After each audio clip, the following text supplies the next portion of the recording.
வெற்றிலை வராகித்தாயின் வெற்றி வாக்கு இது. என் தங்கமே, உனக்கு இஷ்டமான ஒரு எண்ணெய் தொட்டு என்னை காண வந்திருக்கிறாயல்லவா? இதோ உன் வராகித்தாயின் அசரீரி வாக்கினை கேள். உனக்கு வேண்டியதை நீ என்னிடம் சொல்லிவிட்டாய். அனைத்தையும் நான் பார்த்து கொள்கிறேன் என் குழந்தையே. நீ நம்பிக்கையோடு இரு. உன் தொழிலில் நீ நஷ்டத்தை பொருட்படுத்தாதே. உனக்கு இதோ நான் உதவுகிறேன். என்னவெல்லாமோ செய்து பார்க்கிறேன், ஆனாலும் எல்லாமே தோல்வியில் முடிகிறது. இந்த தோல்வியின் பிடியிலிருந்து என்னால் மீண்டு வர முடியவில்லை. இப்படி நீ புலம்புகிற புலம்பலை பொறுக்க முடியாமல் இதோ நான் புறப்பட்டு வந்துவிட்டேன். இழந்து போனவற்றை பெறுவதற்கும் வாழ்வில் முன்னேறுவதற்கும் ஒரு ஆலோசனை சொல்லட்டுமா? உன்னை நீ தெரிந்து கொள். உன்னை பொறுத்தவரை இந்த உலகம் ஒரு கோமாளிகளின் கூடாரம். யாருக்காகவும் எதற்காகவும் விட்டு கொடுத்து தோல்வியை மட்டுமே பரிசாக பெறுவதற்காக நீ பிறக்கவில்லை. எல்லாவற்றையும் ஜெயிக்க பிறந்திருக்கின்றாய். கோடி கோடியாக கருவணுக்கள் உள்ள தாயின் கருமுட்டையை தனக்குரியதாக ஆக்கிக்கொள்ள களமிறங்கிய போது அனைத்தையும் தோற்கடித்து ஜெயித்தது நீ அல்லவா? உணர்வுகளும் உறுப்புகளும் உருவாகாத அந்த காலத்திலேயே கோடி பேர்களை ஜெயித்த நீ இப்போதோ இந்த நிலையிலா ஒரு சிலரிடம் தோற்கப் போகிறாய்? நிச்சயம் தோற்க மாட்டாய் என்பதை நீ புரிந்து கொள். நீ கோழை அல்ல. துரத்தும் வறுமையை ஒப்புக்கொள்வதற்கு நீ பிறவியிலேயே மாவீரன். உனக்குள் நான் உன்னை வழி நடத்தப் போகிறேன். அப்படி இருக்க தோல்வி என்பது இனி உனக்கேது? வா, என் ஆலயத்திற்கு வந்து மனதார என்னிடம் பேசி என்னை உன்னோடு கூட்டிச் செல். உனக்காக உன் அன்னை நான் காத்திருக்கிறேன்.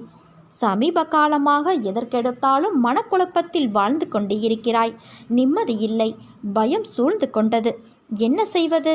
யாரால் இந்த நிலை என்றெல்லாம் திகைத்தபடி வாழ்க்கையை நகர்த்துகிற உனக்கு நன்மை செய்வதற்காக நான் பேசுகிறேன்.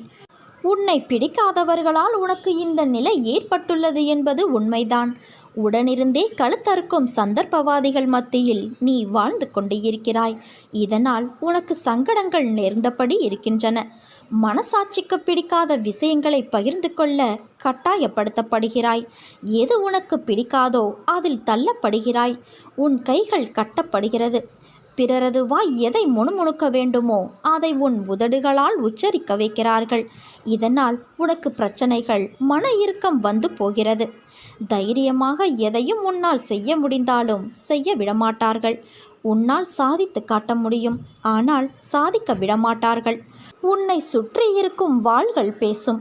தலையாகி நீ வாளை போல தலையைத்தான் நாட்ட வேண்டியிருக்கும். இது காலத்தின் கட்டாயமல்ல, கயவர்களால் ஏற்படும் நிர்பந்தம். நிர்பந்தங்கள் உன்னை நெருக்குவதால் நிம்மதி உன்னை விட்டு விலகுகிறது. பல பல சிந்தனைகளும் வந்து போவதால் குழப்பமான சூழ்நிலையில் நீ இருக்கிறாய். அதற்கு முன் உன்னில் சிறிது மாற்றத்தை உருவாக்க உன் ஒத்துழைப்பு எனக்கு தேவை என் குழந்தையே. என்னுடைய குணங்கள் எனது தலைமைக்கான ஆதாரங்கள். இதை உன்னளவுக்கு நான் சுருக்கி காட்டுகிறேன். சுயத்தன்மையோடு இருக்க முயற்சி செய். அப்பொழுதுதான் எல்லா இடத்திலும் உன்னால் தலைமை பொறுப்பில் இருக்க முடியும்.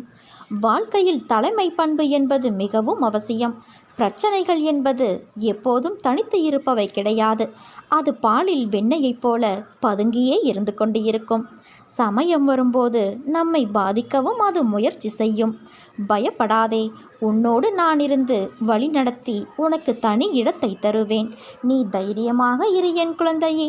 உனக்காக யுத்த களத்தில் இறங்கி வேலை செய்ய நான் காத்திருக்கிறேன்.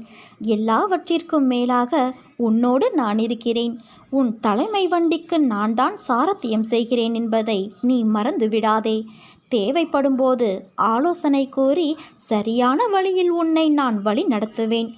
இவ்வளவு தூரம் சொன்னது உன் வேலைக்காக மட்டுமல்ல, வாழ்க்கைக்காகவும் தான் என்பதை நீ ஒரு பொழுதும் மறக்கக்கூடாது.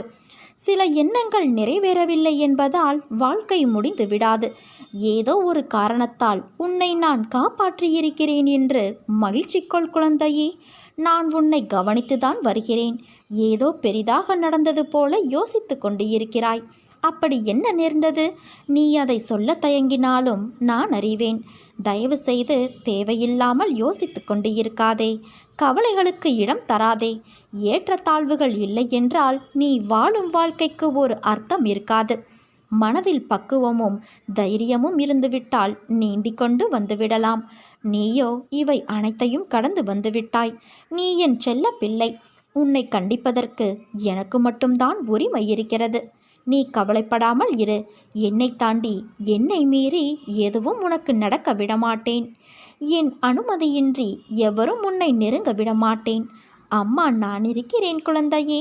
தன்னம்பிக்கையோடு இரு. கெடுதல் நடப்பதற்கு இடம் கொடுத்து விட்டால் பிறகு நான் எதற்கு? தண்டத்திற்காயிருக்கிறேன். எந்த சூழ்நிலையிலும் நான் உன்னை கைவிட மாட்டேன். உன்னை வெறுத்து ஒதுக்கியவர் மத்தியில், உன்னை இழிவாக பேசியவர்கள் மத்தியில் நீ எல்லாம் எங்கே வளரப்போகிறாய் என்று அகங்காரத்தோடு பேசியவர்கள் மத்தியில், உன்னை வீழ்த்தி பார்க்க மந்திரத்தையும் தந்திரத்தையும் செயல்பட செய்தவர்கள் மத்தியில் உன்னை நான் தலை நிமிர்ந்து வாழ வைக்கப் போகிறேன். இப்போது உனக்கு இருக்கும் அனைத்து கஷ்டமும் நிரந்தரமில்லாதவை. அதனால் கவலைப்படாதே குழந்தையே. விரைவில் உன் நிலை மாறும். நான் மாற்றுவேன். இந்த உலகில் என் பெயரை உச்சரிக்காத உள்ளங்களே இல்லை எனலாம். நான் உடனே அற்புதங்களை கொண்டு வருபவளல்ல. என் பார்வை உன் மீது எப்பொழுது பாய்கிறதோ அப்பொழுது உன் கஷ்டங்கள் எல்லாம் சூரியனை கண்ட பனி போல விலகிவிடும். உழன்று தவிப்பதுதான் மனித வாழ்க்கை என்பது எழுதப்படாத தீர்ப்பு. எந்த ஒரு தனி மனித வாழ்க்கையும் மிக செழுமையாக இருப்பதாக எண்ண முடியாது. அவரவருக்கு 1000 கஷ்டங்கள். பொருளாதாரத்தில் கோடிகளை பார்த்து கொண்டு இருக்கலாம்.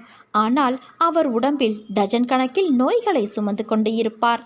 தன்னிறைவு பெற்ற மனிதனை தரணியிலே காண முடியாது. நிறைவு கொண்டவன் இறைவன் மட்டுமே. அந்த இறையை நாடி குறையை களைய முயல்பவனே மனிதன். என்னை கருணையோடு பாருங்கள் அம்மா, உங்களை நான் வந்து தரிசிக்கிறேன் என்று சொன்ன வாயால் எனக்கு ஏன் இவ்வளவு பெரிய சோதனை? என்னை காப்பாற்றவே மாட்டாயா என்று புலம்புவதும், எல்லாவற்றையும் பொறுத்துக்கொள், சகித்துக்கொள் என்கிறாய். தலைக்கு மேல் வெள்ளம் போகிறது. இனி எப்படி பொறுப்பது என கேட்கிறாய் குழந்தையே. எல்லாம் கடந்து போகும். கனவு போல மாறிவிடும். நீ மட்டும் தைரியத்தை இழந்து விடாதே. இதை நான் உனக்கு எத்தனையோ முறை சொல்லிவிட்டேன். ஒரு முறை அம்மா என்னை காப்பாற்றுவார் என்கிறாய். மறுமுறை என்னை காப்பாற்றுவார் யாரும் இல்லை என்கிறாய். பாஞ்சாலியின் கதையை நீ கேட்டிருப்பாயல்லவா? அவள் துச்சாதனனால் துகில் உரியப்பட்ட நிலையில் எதிரி என்ன வேண்டுமானாலும் செய்து கொள்ளட்டும், என்னை கண்ணன் காப்பான் என நம்பி 2 கைகளையும் உயர்த்தினாளே பாஞ்சாலி. அதுதான் சரணாகதி. நான் உன்னிடம் எதிர்பார்ப்பதும் இதுதான். வேறு யாருடைய தயவையும் எதிர்பார்க்காமல் என்னை மட்டும் நம்பியிருக்கிற நிலையை நீ உண்டாக்கி கொள்ள வேண்டும் என்றுதான் நான் காத்திருக்கிறேன். ஒன்று மட்டும் உனக்கு நினைவிருக்கட்டும். பேராசை என்பது எப்போதும் பளபளவென்றுதான் இருக்கும். ஆனால் அதுவே ஒரு மனிதனை குருடனாக்கிவிடும். பேராசை ஒரு மனிதனை தன் சொந்தங்கள், நண்பர்களிடமிருந்து நிரந்தரமாக பிரித்துவிடும். பேராசை நிறைந்த மனிதனுக்கு கண்ணில் படுவதெல்லாம் சுயநலமாக தெரியும். அடுத்தவன் வாழ்வது அவன் கர்ம வினைப்படி வாழ்கிறான். நாம் வாழ்வது நம் கர்ம வினைப்படி. அதனால் மற்றவர்களை பார்த்து பொறாமை, பேராசை கொள்ளாமல் வாழ முயற்சி செய். உன் வாழ்க்கையில் நீ பட்ட துன்பங்கள் அனைத்தும் முடிந்துவிட்டது. இனி நீ உன் வாழ்க்கையில் எடுத்து வைக்கும் ஒவ்வொரு அடிக்கும் மிக நல்ல பலன்கள், அர்த்தங்கள் உண்டு. உன் கையை நான் பிடித்து கொண்டு இருக்கிறேன் குழந்தையே. இதை நான் உனக்கு நிலையான காட்சியாகவே காட்டிக் கொண்டு இருக்கிறேன். நீ நம்பிக்கை மட்டும் இழந்து விடாதே. நீ தேவையில்லாமல் பயப்படுகிறாய். உனக்கு தேவைப்படும் அனைத்தும் உன்னை வந்து சேரும். இருப்பதை வைத்து சிந்தித்து வாழ கற்றுக்கொள். அனுசரித்து போ. அதில் ஒன்றும் தவறு இல்லை. நாளை உன் தலைமுறை செம்மையாக இருக்கும்.